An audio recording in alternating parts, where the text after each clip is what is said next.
우리 말씀의 제목 같이 한번 따라할까요? 6월절 어린 양의 피. 출애굽기를 통해서 하나님이 우리를 구원하시는 이 일이 어떤 일인지, 어떤 의미인지를 한번 살펴보도록 하겠습니다.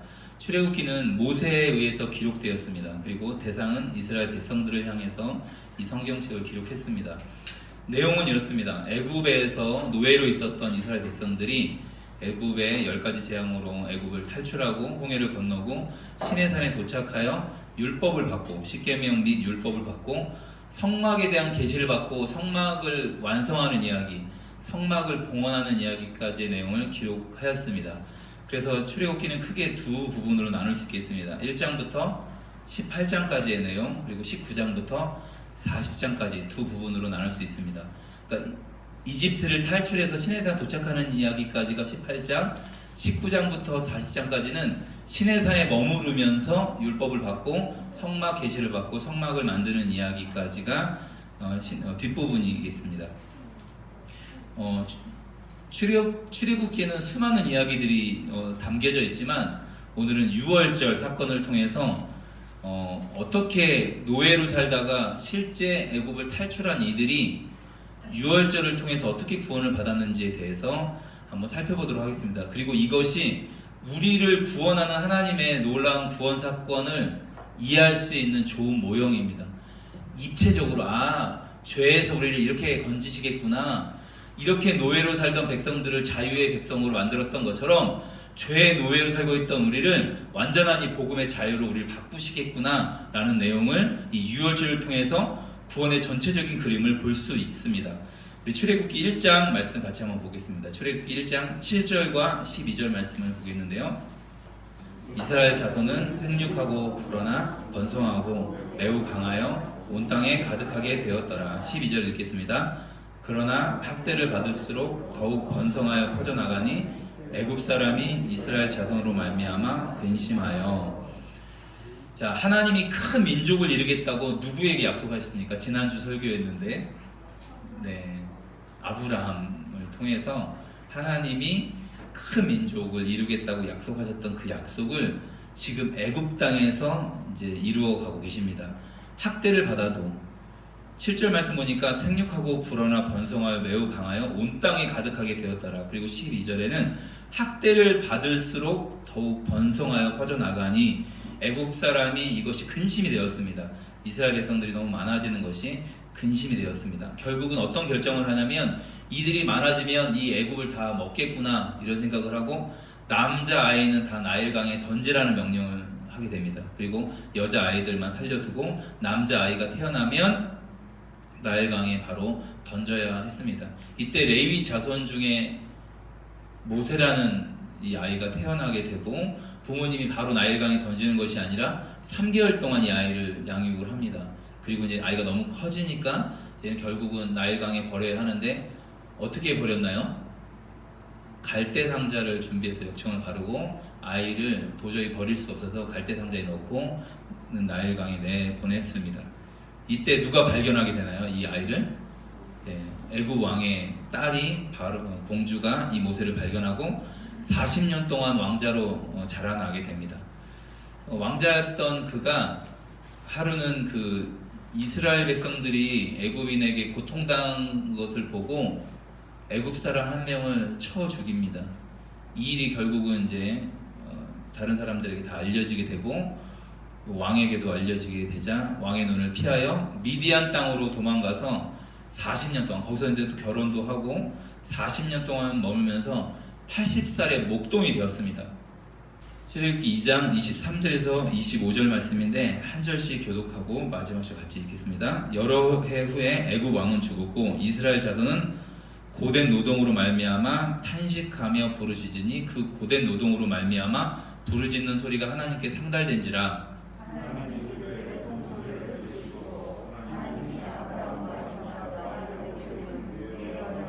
같이 읽겠습니다. 하나님이 이스라엘 자손을 돌보셨고 하나님이 그들을 기억하셨더라. 아멘. 모세는 이제 80세의 목동이 되었는데 이스라엘 백성들은 그 노역으로 말미암아 너무나 고통스러워서 부르짖게 됐습니다. 고통으로 말미암아. 이때 하나님이 이 소리를 들으시고 누구에게 세운 약속을 기억하셨습니까? 아브라함과 이삭과 야곱에게 세운 약속을 기억하셨습니다. 저번 주에 살펴봤지만 창세기에서 아브라함과 이삭과 야곱에게 똑같은 약속을 하셨습니다. 큰 민족을 이루게 하겠다. 이 땅을 너에게 주겠다. 그래서 이 약속을 기억하시면서 하나님이 이스라엘 자손들을 돌보셨습니다. 하나님이 그들을 기억하셨습니다. 지금 거의 400년이 지나서 마치 다 잊어버리고 계시는 것 같았는데, 전혀 돌보지 않는 것 같았는데 하나님이 돌보고 계셨고 다 기억하고 계셨습니다. 그리고 하나님이 이 약속을 이루시기 위해서 지금 이 세계의 모든 역사도, 그리고 애굽의 상황도, 그리고 이스라엘 백성들의 상황도 모세도 다 준비시켜 가고 계셨습니다. 하나님은 이스라엘 백성들이 부르짖을 때 하나님의 약속을 지금 성취하기 위해서 이 모든 세계사를 하나님이 운행하고 계셨습니다. 이 역사는 하나님이 운행하고 계시는 것입니다. 할렐루야. 지금 우리가 이런 어떤 질병이 터졌을 때, 어떤 재난이 왔을 때, 코로나로 인해서, 전염병으로 인해서 전 세계가 고통받을 때 하나님은 도대체 뭐 하는 거예요? 라고 이렇게 우리가 생각할 수 있지만 하나님은 하나님의 일을 하고 계십니다. 할렐루야. 우리가 다 이해할 수는 없지만 하나님은 완벽하게 하나님의 구원 역사를 이루어가고 계십니다. 그래서 이스라엘 백성들이 부르짖을 때 하나님이 그 약속을 기억하시고 그 약속대로 그 약속이 이제 성취되기 시작합니다. 그리고 하나님의 크고 위대한 구원 역사가 시작되는 것입니다. 하나님이 이 상황을 다 알고 계셨습니다. 이스라엘 백성들이 그 땅 가운데 노예로 400년 동안 고통받고 있는 상황 하나님이 다 알고 계셨습니다. 그리고 지금 우리의 상황도 하나님이 다 알고 계십니다.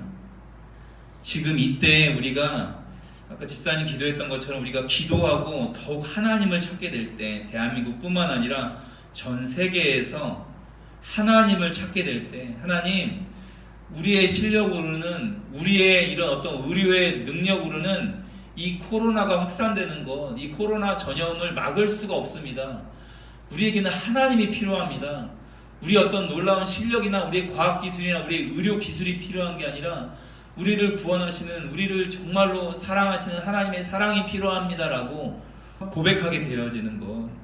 그래서 우리가 기도할 때, 하나님을 찾게 될 때 하나님의 놀라운 구원 역사가 일어나는 것입니다. 그래서 저도 너무 안타깝고, 코로나로 인해서, 장마로 인해서, 태풍으로 인해서 뉴스를 보면 너무나 고통받는 거 사실입니다. 그런데 그 일을 통해서 여러 선교사님들의 기도 편지나 또 주변 사람들의 이야기를 통해서 전해 듣는 이렇게 유럽의 이야기를 보면 결코 하나님을 믿을 수 없었던 그 사람들이 이 일을 통해서 하나님을 알게 되는 일들이, 어떤 의사들의 고백이나 또 선교사님들의 기도 편지를 받으면서 코로나로 인해서 드러내놓고 나갈 수도 없고 봉쇄령이 떨어지고 사역을 할 수 없지만 하나님을 알게 되어지는 일들을 기도 편지로 보내주시는 거예요. 재정적으로 힘들고 어려운 상황은 많습니다. 그런데 하나님이 일하시는 일들을 보게 되어지고 있습니다. 여러분, 결코 돌아오지 않을 것 같았던 사람들이 하나님께 지금 우리의 눈으로 다 보이지 않지만 돌아오고 있습니다. 그리고 하나님이 완벽하게 일하고 계십니다. 여러분, 지금 이때 그러면 우리가 이스라엘 백성들처럼 이 고통이 우리에게 다가왔을 때, 그들이 고통 가운데 하나님께 부르짖었을 때 하나님이 이제는 일하고 계셨잖아요. 그리고 돌보고 계시는 것을 우리가 확인할 수 있었습니다. 80세 목동이었던 그때 모세를 부르시고 애굽에 있는 이스라엘 백성들을 구원하라고 하나님이 보냅니다. 처음에 모세가 이렇게 몇 번을 거절했죠. 저는 안 됩니다. 보낼 만한 자를 보내셔서 하면서 하나님이 내가 할 거야. 너는 가서 그냥 전하기만 해. 내가 할 거야, 이 일은. 그래서 하나님이 여러 가지 또 기적들을 보여주시면서, 그리고 말도 어눌하다고 하는 이 모세에게 또 형 있잖아. 너보다 나이 많은 형, 말 잘하는 아론이 있으니까 아론과 함께 가라고 하나님이 그렇게 말씀하셨습니다. 그런데 여러분 한번 생각해 봅시다. 애굽이 어떤 나라였습니까? 그 당시에 작은 나라였습니까? 큰 나라였습니까?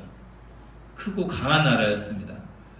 그 땅에 목동, 그냥 허름한 옷을 입고 아론과 모세가 80세, 83세 된 이 거의 노인들이 그 땅에 가서, 애굽의 대제국에 가서 왕 앞에 가서 이스라엘 백성들 돌려줘, 하나님께 예배하러 나갈 거야, 라고 말을 했을 때, 목동 2명이 와서 말을 했을 때 애굽 왕이 이 말을 듣고 어휴 보내주겠습니까? 이건 정말 애굽 왕 입장에서는 어이가 없는 상황입니다. 참 어처구니가 없는 상황입니다. 그래서 어떤 일이 일어납니까? 보내주지 않습니다. 그래서 10가지 재앙이 시작되는데 여러분 알듯이 피, 개구리, 이 파리, 악질, 독종, 우박, 메뚜기, 흑암 이 9가지 재앙이 일어나는데도 바로가 보내줍니까? 보내주지 않습니까? 보내주지 않습니다. 마음이 강팍해져서 결코 놓아주지 않습니다. 이때 하나님이 그 10가지 재앙으로 심판한 모든 것들이 애굽에서 신이라고 생각했던 모든 것들에게 재앙을 받는 거예요. 애굽 사람들이 신으로 섬기던 것이 720가지 정도가 됩니다. 그 중에 대표적인 10가지로 하나님이 신이라고 섬겼던 저 신이 우리를 보호해준다고 생각했던 이 신들에 의해서 막 재앙을 받고 이제 9가지 재앙을 받았습니다. 그런데 마지막 어떤 재앙이 남았습니까? 장자의 죽음, 첫 것의 죽음. 자, 출애굽기 12장 29절에서 30절 말씀 보도록 하겠습니다. 우리 29절 30절 말씀 보면 밤중에 여호와께서 애굽 땅에서 모든 처음 난 것 곧 왕위에 앉은 바로의 장자로부터 옥에 갇힌 사람의 장자까지와 가축에 처음 난 것을 다 치심에 그 밤에 바로와 그 모든 신하와 모든 애굽 사람이 일어나고 애굽에 큰 부르짖음이 있었으니 이는 그 나라에 죽임을 당하지 아니한 집이 하나도 없었음이더라. 10번째 마지막 재앙이 뭐였냐면 장자의 죽음입니다. 왕의 아들뿐만 아니라 첫 아들뿐만 아니라 모든 애굽 사람들의 첫 아들 그리고 동물의 가축의 첫 새끼가 다 죽는 이 심판이 선포되었습니다. 그때 부르짖음이 있었습니다. 엄청난 아픔과 고통이 애굽 땅 가운데 있었습니다. 하나님의 심판이 선포되었고 그 심판에 따라 심판이 집행되었습니다. 이때 똑같이 심판받아야 하는 이스라엘 백성들에게는 복음이 선포됩니다. 살 수 있는 길이 선포됩니다. 출애굽기 12장 우리 오늘 본문인데요. 11절부터 13절 말씀입니다. 너희는 그것을 이렇게 먹을지니 허리에 띠를 띠고 발에 신을 신고 손에 지팡이를 잡고 급히 먹으라. 이것이 여호와의 유월절이니라.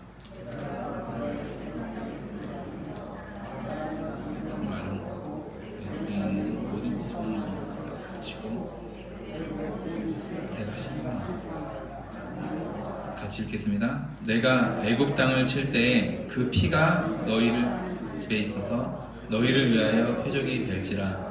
내가 피를 볼 때에 너희를 넘어가리니 재앙이 너희에게 내려 멸하지 아니하리라. 아멘. 애굽만 심판하시면 똑같이 죄인인데 애굽만 심판하시면 하나님의 공의가 문제가 생깁니다. 하나님은 공의로우신 분이고 하나님은 정의로운 분이십니다. 똑같이 대해 주셔야 합니다. 그러니까 둘 다 죄인인데 애굽만 죽이고 이스라엘만 살릴 수 있는 하나님이 아니십니다. 이거 하나님의 공의의 문제입니다. 그런데 심판을 집행하지 않으면 절대 이스라엘 백성들을 놓아주지 않습니다. 이 백성을 내가 반드시 구원할 거야 하나님 약속하셨는데 심판을 하지 않으면 놓아주지 않고 심판을 하려면 똑같이 다 죽여야 합니다. 이때 죽어야 하는 나 대신에 이스라엘 백성들 대신에 어린 양이 죽는 하나님이 이 대속의 심판을 하나님이 말씀을 하십니다. 이 심판을 유월절이라고 하나님 말씀하십니다. 이것이 여호와의 유월절이니라. 영어로는 주보에도 써있는데 영어로 뭐라고 되어 있나요? 패스오버, 지나간다. 이 죽음이 지나간다. 어떻게 지나갈 수 있습니까? 누군가의 희생으로 이 죽음이 끝났다라고 인정해 주는 거예요. 대신 죽어주는. 그러니까 빚을 갚을 수 있는 능력이 없을 때 누군가가 대신 그 빚을 갚아주면 빚이 끝났다 라는 것처럼 우리가 죄로 말미암아 우리는 반드시 죽어야 합니다. 멸망당해야 합니다. 그런데 누군가가 대신 나를 위해서 죽어주면 하나님 편에서는 이미 심판이 끝났다, 이 형은 집행이 끝났다 라고 하나님 편에서 인정이 되어지는 거예요. 그래서 이것을 대속 혹은 구속, 속량이라는 개념으로 설명을 합니다. 여러분, 예수님의 십자가의 죽음으로 말미암아 우리의 생명이 살게 되었습니다. 이건 애굽에서 노예로 살고 있던 이스라엘 백성들이 죄로 말미암아 똑같이 애굽 사람들과 첫 아들이 죽어야 하는 것인데 어린 양의 죽음으로 말미암아 이들이 살아났습니다. 이것은 죄의 노예로 살면서 결코 죄에서 벗어날 수 없는 우리의 운명과 똑같은 운명입니다. 그런데 유월절 어린 양이 죽어서 이스라엘 장자 첫 번째 아들이 다 살 수 있었던 것처럼 예수님이 죽음으로 말미암아 우리가 죄와 죽음에서 자유하게 되었습니다. 할렐루야. 이것은 우리의 어떤 노력이나 우리의 놀라운 희생이나 우리의 최선으로 이룰 수 있는 일이 아니라 이건 믿음으로만 참여할 수 있는 일입니다. 유월절 어린 양의 피를 가지고 좌우 문설주와 임방에 그 피를 바릅니다. 그리고 어떻게 해야 합니까? 그 집 밖에 있어야 됩니까? 안에 있어야 됩니까? 죽음의 사자가 넘어갈 때 그 안에, 그 피 안에 들어가 있어야 합니다. 마찬가지로 예수 그리스도의 피로 말미암아 우리가 살게 되었는데 그 예수님 안으로 들어가 있어야 합니다. 마찬가지로 이건 믿음으로만 가능한 일입니다.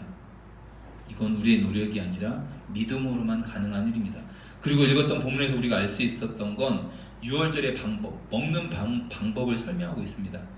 읽지는 않았지만 5절에 보면, 출애굽기 12장 5절에 보면 너희 어린 양은 흠없고 1년 된 수컷으로 하되 양이나 염소 중에서 취하고 이달 열 나흘까지 간직하였다가 해질 때 이스라엘 회중이 그 양을 잡고 문설주와 임방에 바르고 그 밤에 그 고기를 8절에 보면 구워서 무교병과 쓴나물과 아울러 먹되 날것으로나 물에 삶아서 먹지 말고 머리와 다리와 내장을 다 불에 구워 먹어야 합니다. 불에 구워 먹고 아침까지 남겨두지 말며 아침까지 남은 것은 곧 불사르라. 그러면서 우리가 읽었던 것처럼 급하게 먹으라고 합니다. 허리에 띠를 띠고 띠를 묶고 발에 신을 신고 손에 지팡이를 잡고 급하게 먹으라고 합니다. 이게 여호와의 유월절이라고 합니다. 왜 이렇게 먹으라고 합니까? 유월절이 얼마나 급박한 상황이었는지를 설명하고 있습니다. 누룩을 넣어서 발효되기까지 기다릴 수 있는 것이 아니라 그냥 누룩 없이 무교병으로 먹어야 합니다. 어떤 누룩을 넣을 수 없습니다. 빵을 발효할 수 있는 시간 자체가 없습니다.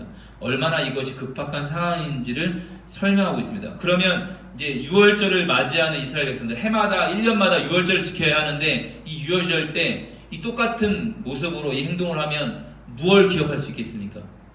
아, 우리가 유월절 때 우리가 어떤 상황에서 구원받았는지를 기억할 수 있는 거예요. 가나안 땅 들어가서 유월절을 잘 지키지 않았지만 그런데 유월절만 잘 지켰어도 와, 우리가 애국 노예로 있었을 때 이렇게 하나님이 급박하게 우리를 구원시켜 주셨지, 죽어야 될 우리를 위해서 어린 양의 피로 말미암아 우리가 살게 되었지, 우리 조상들이 살게 되었지 라고 이 행동을 하면서 기억을 할 수 있었던 것입니다. 구원의 은혜를 기억할 수 있었습니다. 마찬가지로 우리가 해마다 유월절을 지키는 것은 아니지만 우리가 날마다 십자가의 은혜를 기억하며 감사해야 하는 것입니다. 예수님의 십자가가 아니었으면 내가 죽어 영원한 멸망으로 심판받을 수밖에 없었지라고 십자가를 바라볼 때마다, 십자가를 기억할 때마다 예수님이 날 위해 죽으셨구나, 이게 얼마나 감사한 일인지를 다시 한번 기억하는 것입니다.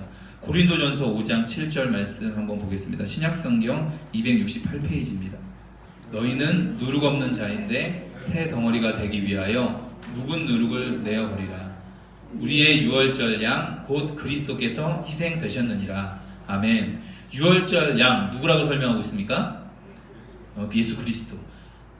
우리의 유월절 양 곧 그리스도께서 희생되셨느니라.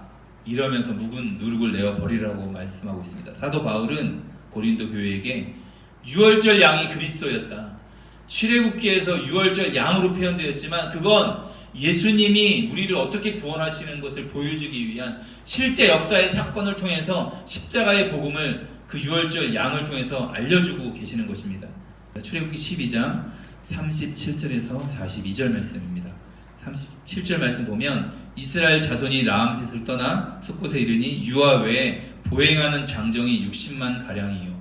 그러니까 20세 이상으로 60만 가량으로 하니까 보통 우리가 200만에서 250만 명이라고 우리가 보통 예상을 하고 있습니다. 그리고 38절 같이 한번 읽겠습니다. 시작. 수많은 잡족과 양과 소와 심이 많은 가축이 그들과 함께 하였으며. 수많은 잡족, 영어 성경으로 보니까 many other, 많은 다른 민족들이라고 표현되어 있습니다. 많은 다른 사람들이 함께 나왔습니다.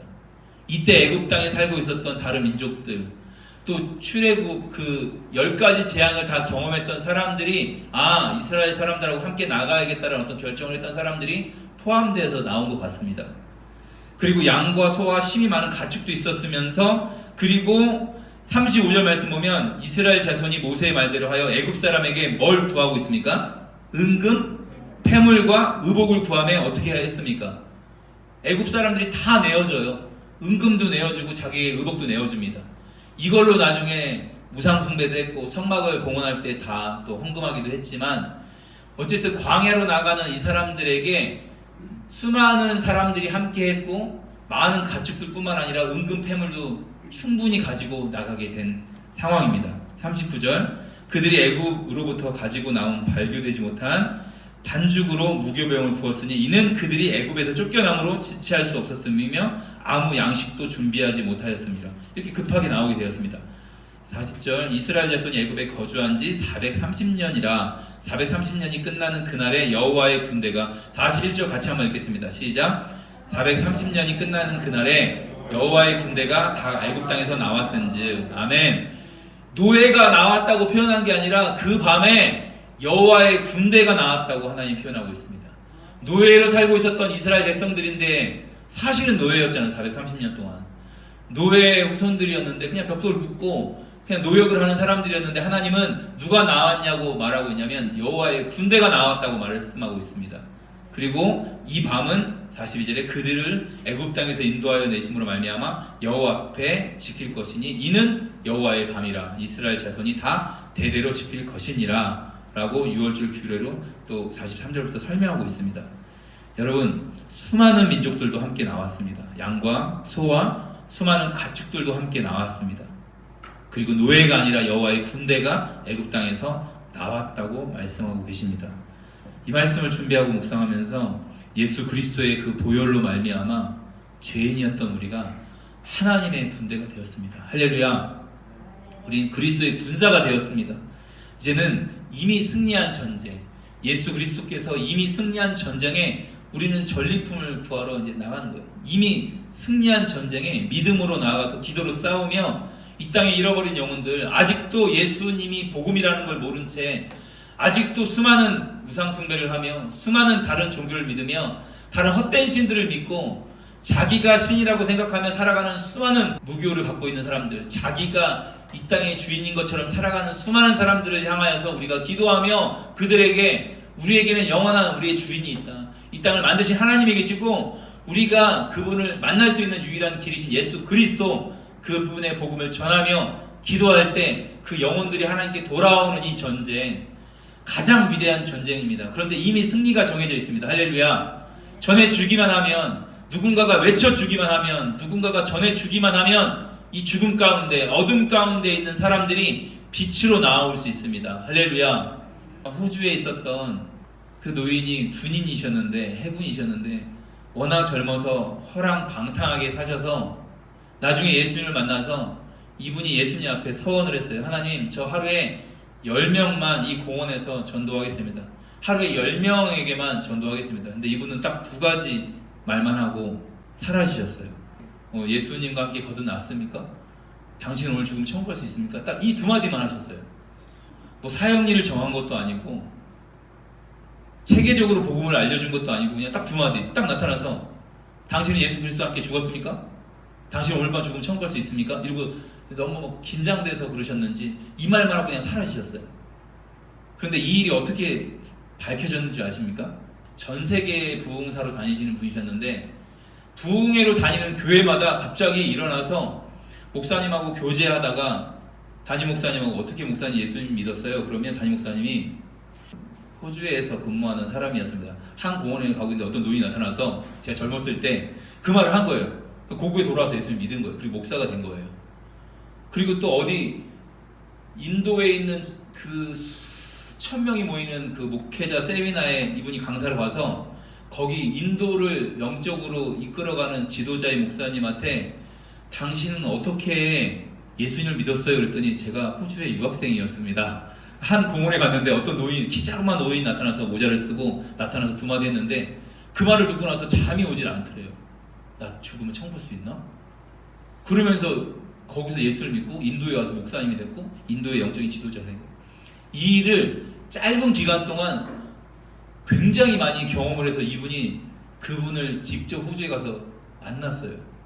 그분이 소천하기 전에. 근데 그분을 만나고 나서 이제 얼마 안 있다 이분이 소천하셨는데 그 전도했던 노인분이 뭐라고 말씀하시냐면 자기가 수십 년 동안 그 일에 순종했는데 한 명도 자기 앞에서 저 예수님 믿을게요 라고 고백한 사람이 없었대요. 자기는 열매를 못 보고 죽을 줄 알았대요. 여러분, 이미 승리한 전쟁입니다. 누군가가 전해주기만 하면, 누군가가 알려주기만 하면 일은 하나님이 하십니다. 할렐루야. 요한계시록 5장 9절에서 12절 말씀입니다. 여러분, 예수님의 피로 9절 말씀 보면 일찍이 죽임을 당하사 각 족속과 방언과 백성과 나라 가운데서 사람들을 뭐로 샀습니까? 피로 사서 하나님께 드리시고 그들로 우리 하나님 앞에서 나라와 제사장으로 삼으셨습니다. 할렐루야. 우리를 나라와 제사장 삼으셨습니다. 제사장은 누굽니까? 이 죄인들 하나님께 중재하는 역할, 이 모든 죄인들의 죄를 해결해 줄 수 있는, 죄를 없애줄 수 있는 역할이 제사장입니다. 그 피를 가지고 지성소에 들어가서. 여러분, 우리를 제사장 삼으셨습니다. 할렐루야. 이 땅 가운데 구원의 길을 전혀 모르는 사람들, 죄인인 사람들과 하나님을 화목할 수 있는 제사장의 역할을 우리에게 감당시켜 주셨습니다. 그래서 나라와 제사장으로 삼으셨습니다. 그리고 우리가 땅에서 무슨 노릇? 그들이 땅에서 왕노릇 하리로다. 10절 말씀 보니까. 그래서 우리가 예배하고 찬양해야 될 유일한 그 12절에 있잖아요. 죽임을 당하신 어린 양은 능력과 부와 지혜와 힘과 존귀와 영광과 찬송을 받으시기에 합당하도다. 우리가 영원토록 찬양해야 될 예수 그리스도, 그분이 얼마나 지혜가 능력이 놀라우신지를 우리가 날마다 찬양하는 것입니다. 여러분, 이 6월절 구원이 시작된 것은 어디서부터였습니까? 다름 아닌 이스라엘 백성들의 부르짖음이었습니다. 그 기도가 하나님의 약속을 기억하게 하셨고 약속하신 때가 되어 모세를 준비시키셔서 모세를 통해서 완벽하게 구원하셨습니다. 그리고 하나님이 이스라엘 백성들을 수많은 재물과 수많은 민족과 함께 애굽에서 인도하여 내셨습니다. 하나님의 놀라운 유월절 사건은 기도였지만 그 전에 고통으로 시작되었습니다. 이스라엘 백성들이 힘든 노역으로 말미암아 그 고통 가운데 기도가 시작되었습니다. 하나님께 부르짖게 만들었고 그 기도로 말미암아 하나님의 약속을 기억하셨고 응답해 주셨습니다. 주보에도 나와 있지만 기억하다라는 것은 예전 성경에서는 권념하다라는 뜻입니다. 전 이 표현이 더 좋더라고요. 사실은 권념하다. 하나님이 우리를 권념하셨어요. 늘 염두에 두고 마음에 깊이 간직하다. 그냥 기억하다 수준이 아니라 히브리어로는 자카르라는 뜻인데 이건 마음의 색이다. 마음에 표시하다. 한순간도 잊어버린 적이 없다는 것입니다. 430년 동안 고통받고 있는 그들의 모습을 내 마음속에 새기고 있었어. 난 한순간도 너희들을 포기하지 않았어. 난 계속 돌보고 있었어. 기억하는 수준이 아니라 늘 마음에 염두에 두고 난 깊이 마음에 간직하고 있었어. 정확한 하나님의 때에 구원하시기 위해서 하나님은 기다리고 계셨습니다. 지금 우리나라가 또 전 세계가 어려움과 고통 가운데 처해 있습니다. 그리고 이 일을 통해서 고통 가운데 기도하는 사람들이 계속 생겨나고 있습니다. 이 일은 하나님이 일하시는 때가 되었다는 것입니다. 이 말씀을 준비하면서 이 단순한 코로나의 문제가 아니구나, 이 전 세계의 고통의 문제가 아니라 하나님이 정말 일하시는 때가 되겠구나. 이 고통 가운데 이 고통이 길어지는 건 우리의 부르짖음이 더 간절하게 만드시는 거구나. 이때 우리가 이 간절함으로 하나님 앞에 부르짖을 때 어떤 일이 일어날지가 막 흥분되기 시작하더라고요. 이스라엘 백성들이 그 고통 가운데 기도했을 때 6월절 사건하고 연관할 수 있었겠습니까? 우리가 기도하면 6월절 10가지 재앙이 일어나고 6월절 놀라운 구원이 일어나겠지라고 생각했겠습니까? 그냥 그들은 너무 고통 가운데 하나님 살려주세요. 하나님 이 고통에서 좀 벗어나게 해주세요. 하나님 이 노예에서 좀 벗어나게 해주세요.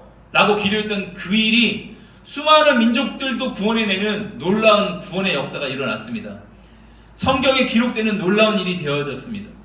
그러면 지금 이 시대에 고통받고 있는 이때, 코로나로 인해서 전 세계가 고통받고 있는 이때에 전 세계가 하나의 사건으로 지금 고통받고 있습니다. 이걸 해결할 수 있는 어떤 방법도 없고 어떤 치료제도 지금 개발하지 못하고 있는 상태에서 전 세계에 있는 기독교인들이 하나님 이 고통이 해결되지 않을 때, 이 고통이 더 심해질 때 우리의 마음이 더 간절해질 수 있겠더라고요. 하나님 살려주세요. 우리 하나님밖에 없습니다. 하나님께로 돌아가겠습니다. 다시 한번 하나님을 의지하겠습니다. 내가 의지했던 모든 것들을 내려놓겠습니다. 나의 방법들을 다 내려놓겠습니다. 교회들이 더 겸손해질 수 있는 방법들, 목회자들과 모든 성도들과 더 겸손해질 수 있는 방법은 이 고통이었습니다. 우리가 처한 상황에서 기도하는 이 일이 어떤 구원의 사건과 연결되겠습니까? 저도 상상이 안 되더라고요. 어떤 민족이 돌아올지, 어떤 사람이 돌아올지, 북한에 어떤 일이 일어날지. 그런데 하나님께서 우리의 고통을 다 알고 계시고 우리의 기도를 간절히 기도하는 이 기도를 하나님이 듣고 싶다는 것을 깨닫게 되었습니다. 여러분, 기도하면 하나님은 응답하십니다. 하나님은 우리가 기도할 때 반드시 응답하십니다. 이때 많은 사람들이 그 기도의 응답으로 구원받을 수 있습니다. 하나님이 구원을 주시기로 작정된 많은 사람들이 돌아올 수 있습니다. 이때 우리가 하나님을 보아야 하겠습니다. 함께 우리를 돌보시고 우리의 아픔을 기억하고 계시는 하나님을 날마다 의지하며 유월절 어린 양, 나를 위해서 십자가에 대신 죽으신 그 어린 양의 그 은혜를 기억하며, 하나님 나 같은 것도 살려주셨는데 하나님 이 땅 가운데 고통받고 있는 수많은 사람들 살려주십시오. 경제 위기로 하나님 또 소상공인들이 하나님 너무나 큰 위기 가운데 있는데, 직장인들도 너무 큰 위기 가운데 있는데, 하나님 노인들도 하나님 소망이 없는 이 시대에 하나님 우리의 영원한 소망 되신 예수 그리스도, 우리의 영원한 빛이 되시는 예수 그리스도, 이 흑암 가운데, 이 어둠 가운데 한 줄기 빛이신 예수님이 그들 심령 가운데 전해질 수 있도록, 하나님 교회가 더욱더 깨어 기도할 수 있도록, 우리 오늘도 교회가 더욱더 깨어 기도할 수 있도록, 우리 각자가 하나님 앞에 날마다 깨어 기도할 수 있도록 하나님 나에게 다시 한번 구원의 감격을 회복시켜 주십시오. 내가 어떤 은혜로 구원받았는지를 다시 한번 기억할 수 있도록 하나님 도와주십시오. 내가 어떤 죄인이었는지를 다시 한번 기억하며 나에게 부어주신 이 놀라운 사랑을 많은 열방에게, 많은 우리 주변 이웃에게, 많은 사람들에게 흘려보낼 수 있는 통로가 될 수 있도록, 이 고통이 우리에게 기회가 될 수 있도록, 기도하는 기회가 될 수 있도록 하나님 그렇게 일하여 주십시오라고 기도하는 저와 여러분이 되기를 주님의 이름으로 축복합니다. 기도하겠습니다. 사랑하는 하나님, 감사합니다. 여호와 하나님의 이 놀라운 구원의 이 소식이 이스라엘 백성들의 고통으로 시작된 것처럼, 하나님 이 전 세계를 휩쓸고 있는 이 고통, 하나님 질병으로 말미암는 이 아픔이 하나님 교회가 더욱더 간절히 하나님께 기도할 수 있는 하나님 그 일로 만들어 주시고, 또 우리의 기도를 들으시고 수많은 민족들을, 수많은 정말로 오늘도 무엇이 진리인지 모르는 채 죽어가고 있는, 허덕이고 있는 하나님 멸망 가운데 가고 있는 수많은 영혼들에게 복음이 전달될 수 있는 그런 통로가 될 수 있도록 하나님 그렇게 신실하게 기도에 응답을 하실 하나님을 기억하며, 날마다 유월절 어린 양의 그 보혈이 우리에게 어떠한 의미인지를 날마다 기억하며 구원의 은혜에 감사하며 나아갈 수 있는 우리 오늘도 교회 모든 성도님들 될 수 있도록 하나님 그렇게 일하여 주십시오. 감사드리며 예수님의 이름으로 기도합니다. 아멘.